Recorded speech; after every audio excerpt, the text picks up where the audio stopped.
വിദ്യാർത്ഥികൾക്കിടയിൽ MDMA വിൽപ്പന നടത്തിവന്ന യുവാവ് അറസ്റ്റിൽ. വരാപ്പുഴ ഏലൂക്കര സ്വദേശി മുഹമ്മദ് നസീഫിനെയാണ് വരാപ്പുഴ എക്സൈസ് അറസ്റ്റ് ചെയ്തത്. ഇയാളിൽ നിന്ന് MDMA അടക്കം പിടികൂടിയിട്ടുണ്ട്.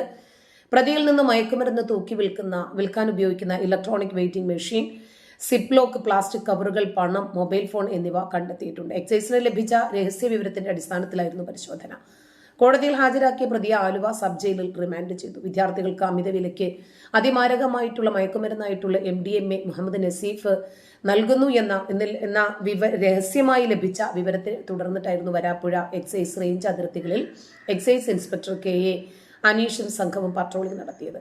അതിനിടയിൽ തന്നെയാണ് രഹസ്യ വിവരവും ലഭിക്കുന്നത്. അതിനിടയിൽ പിടിയിലായ നസീഫിന് 21 വയസ്സാണ് പ്രായം. ഇയാളുടെ പക്കൽ നിന്നും 4.218 ഗ്രാം MDMA പരിശോധനയിൽ കണ്ടെടുത്തു. തുടർന്ന് കസ്റ്റഡിയിൽ എടുക്കുകയായിരുന്നു. മയക്കുമരുന്ന് തൂക്കി വിൽക്കാൻ ഉപയോഗിച്ച electronic weighing machine, Ziploc, plastic കവറുകൾ, 3500 രൂപ വിൽപ്പന, പണം, മൊബൈൽ ഫോൺ എന്നിവയൊക്കെ പ്രതിയുടെ പക്കൽ നിന്നും കണ്ടെത്തിയിട്ടുണ്ട്. Varappuzha range assistant excise inspector grade NC Sajeev ഉൾപ്പെടെയുള്ള ഒരുപാട് ആളുകൾ അന്വേഷണ സംഘത്തിൽ ഉണ്ടായിരുന്നു.